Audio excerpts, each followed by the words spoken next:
That was a bizarre line to say. And I tried it so many different... I tried, this is Sparta. This is Sparta. This is Sparta. You're Gerard Butler, and you've just finished screaming, "This is Sparta," for the 20th take. Your throat is raw, your body is broken, and there's blood in your mouth. Real blood, not the digital kind that would be added later. You look around the sweltering Montreal warehouse that's supposed to be ancient Greece, and another actor is being carried off to the hospital. This wasn't acting anymore. This was survival. And for the first time since 300 became a global phenomenon, Gerard Butler is ready to tell us what really happened during those brutal months of filming.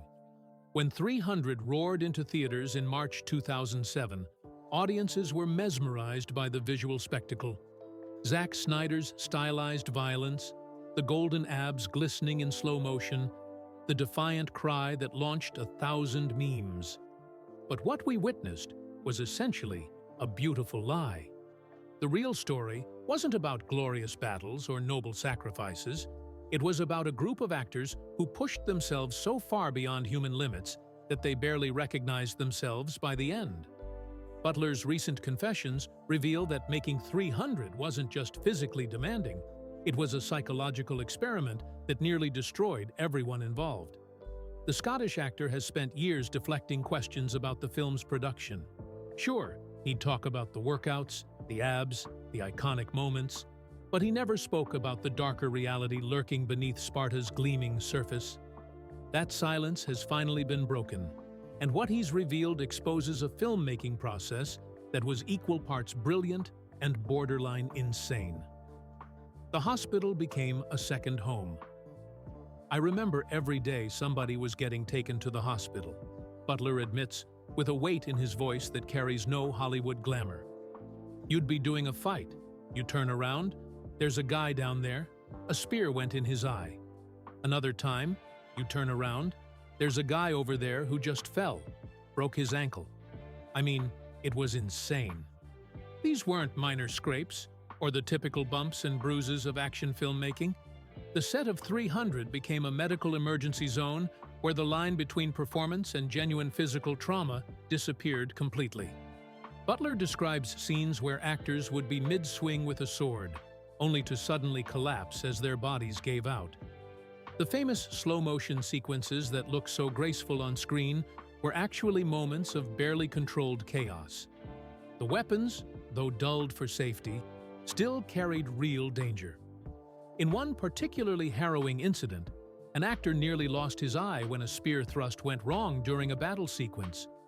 The margin for error was razor-thin, yet they were performing these sequences over and over, take after take, until someone inevitably got hurt. Butler recalls the surreal nature of these moments, how the set would suddenly go silent as medics rushed in, how they'd clean up the blood, reset the cameras, and keep going, as if nothing had happened. What made the situation even more treacherous was director Zack Snyder's insistence on authenticity. Rather than relying heavily on stunt doubles, he wanted the actors themselves to embody the physicality of Spartan warriors. This meant Butler and his co-stars were performing complex fight choreography while mentally and physically exhausted, often after 6-hour training sessions that left their bodies screaming for rest. Butler describes the psychological toll of this constant danger. "You'd wake up each morning not knowing if you'd make it through the day without ending up in the emergency room," he reflects. "It changes how you approach everything. You're literally fighting for survival every single day." The most disturbing aspect wasn't just the frequency of injuries, but how normalized they became.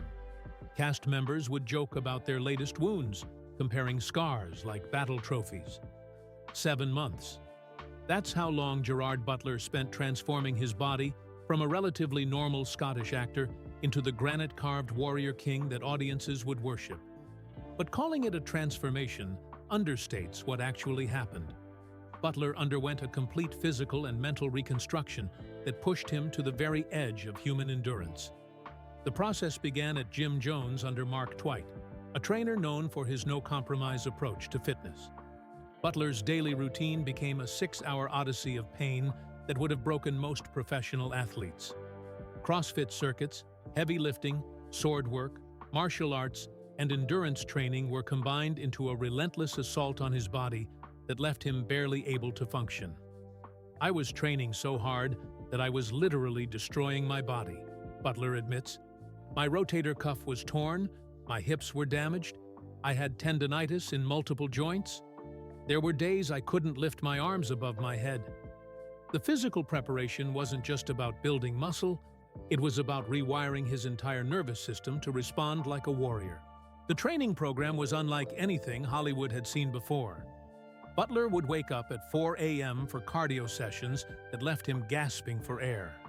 By 6 a.m., he was lifting weights that seemed impossible for his frame. By 8 a.m., he was learning sword techniques that required perfect form and timing. By 10 a.m., he was doing martial arts drills that pushed his flexibility and coordination to new limits. The mental aspect was equally brutal. Butler describes entering a psychological state where he had to genuinely believe he was capable of leading 300 men into certain death. He practiced meditation techniques designed to channel what he called the spirit of Leonidas, spending hours in solitude, visualizing battle scenarios, and preparing for the emotional intensity required. What's most striking is how the physical preparation never ended. Even during filming, between takes, the cast would continue working out to maintain their appearance. This meant that exhausted actors were being pushed through additional training after 12-hour days of dangerous stunts and fight scenes. Butler describes collapsing multiple times from sheer exhaustion, only to be revived and expected to continue. The psychological toll was perhaps even more severe than the physical damage. Butler admits that for over a year after filming Wrapped, he was unable to train at all. His body had been so thoroughly broken down that even basic exercise became impossible. But more disturbing was the mental aftermath. He'd become so accustomed to the constant pressure and pain that normal life felt almost surreal. While audiences marveled at the epic landscapes and mythical atmosphere of 300, the reality for the actors was far more claustrophobic and disorienting. Nearly the entire film was shot in a warehouse in Montreal, surrounded by blue screens and artificial lighting that created a bizarre sensory deprivation experience. You're supposed to be looking out at the vast battlefield of Thermopylae, but you're actually staring at a blue wall in a hot, cramped warehouse, Butler explains. You have to create everything in your mind. The enemies, the landscape, the epic scope of it all. It's incredibly isolating and mentally exhausting. The technical demands meant that every scene required multiple takes to achieve the precise timing needed for digital effects. Actors had to hit exact marks, deliver lines with specific timing, and maintain consistent energy levels while essentially acting in a void. The famous slow-motion sequences were particularly challenging, requiring performers to move at precise speeds while maintaining the illusion of natural movement. The heat generated by the massive lighting setup turned the warehouse into a sauna. Actors wearing heavy armor and makeup were regularly collapsing from heat exhaustion. Butler himself passed out multiple times during filming, a fact that was kept quiet at the time, but which he now acknowledges as indicative of the production's extreme conditions. Perhaps most challenging was the complete lack of traditional filmmaking elements that actors typically rely on. There were no elaborate sets to inspire them, no practical effects to react to. Everything had to come from internal conviction and imagination. Butler describes it as acting in a vacuum, where the only reality was the immediate physical exhaustion and the blue screens surrounding them. The isolation extended beyond the technical aspects. The cast became increasingly dependent on each other for emotional support, creating an intense bond that Butler describes as essential to their survival. They weren't just playing Spartan warriors, they were actually experiencing a form of siege mentality, trapped in their artificial environment and relying on each other to maintain their sanity. In the midst of all this chaos, something remarkable emerged among the cast of 300. What began as shared suffering evolved into a genuine brotherhood that Butler credits with saving not just the film, but their collective sanity. The actors didn't just train together, they became completely interdependent, creating a support system that mirrored the Spartan bonds they were portraying. "We were going through hell together," Butler reflects. "When you're sharing that level of pain and exhaustion, you either break apart or you become unbreakable together. We chose to become unbreakable." The cast members began checking on each other constantly, sharing food, helping with injuries, and providing emotional support during the darkest moments of production. This brotherhood extended beyond the famous warriors. Lena Headey, who played Queen Gorgo, became a crucial emotional anchor for the group. David Wenham, Dominic West, and Michael Fassbender formed tight bonds that helped them push through scenes that would have been impossible to complete individually. They developed their own rituals and inside jokes, creating a microculture within the production that helped them cope with the extreme conditions. The training sessions became almost ritualistic. Butler describes how the cast would arrive early, stay late, and push each other through workouts that would have seemed impossible individually. They celebrated each other's small victories and helped each other through injuries and setbacks. The competitive element that might have divided them instead brought them closer together. What's particularly striking is how this brotherhood affected their performances. The emotional connections between the characters on screen weren't just good acting. They were genuine relationships forged through shared trauma. When Leonidas speaks about dying for his brothers, Butler's delivery carries the weight of actual experience. When the Spartans stand together against impossible odds, the unity feels real because it was real. This intense bonding experience spoiled Butler for future films. "Nothing I've done since has had that same sense of shared purpose," he admits. "We weren't just making a movie. We were surviving something together. That creates a bond that's impossible to replicate in normal circumstances." What Butler reveals about the mental preparation for 300 goes far beyond typical method acting. He describes entering psychological states that bordered on genuine altered consciousness, using meditation and visualization techniques that fundamentally changed his relationship with fear, pain, and mortality. "I was trying to access something primal," Butler explains, "not just the idea of being a warrior, but the actual mindset of someone who's already accepted death. That's not something you can just pretend. You have to actually go there mentally." He worked with specialists in warrior psychology and ancient philosophy, studying everything from Stoic texts to modern military training methods. The preparation involved deliberately exposing himself to discomfort and fear in controlled environments. Butler describes exercises where he would place himself in genuinely dangerous situations, extreme cold, heights, physical challenges, not for the thrill, but to rewire his automatic responses to stress and danger. The goal was to reach a state where his natural fear responses were overridden by trained instincts. This psychological transformation had profound effects on his personal life. Butler admits that for months during and after filming, he struggled to relate to normal social situations. The intensity required for Leonidas made everyday interactions feel trivial and frustrating. He'd become so accustomed to operating at peak psychological intensity that regular life felt like sleepwalking.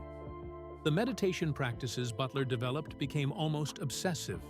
He would spend hours each day in deep visualization, imagining battle scenarios with such detail that they began to feel like memories rather than fantasies. This wasn't just character preparation, it was a form of psychological conditioning that changed his fundamental relationship with reality. What's most disturbing about Butler's revelations is how the line between performance and genuine psychological alteration became blurred. He describes moments during filming where he wasn't sure if he was Gerard Butler playing Leonidas or if something deeper had taken over. The roar of "This is Sparta" came from a place that felt alien to his normal personality, a primal expression that surprised even him with its intensity.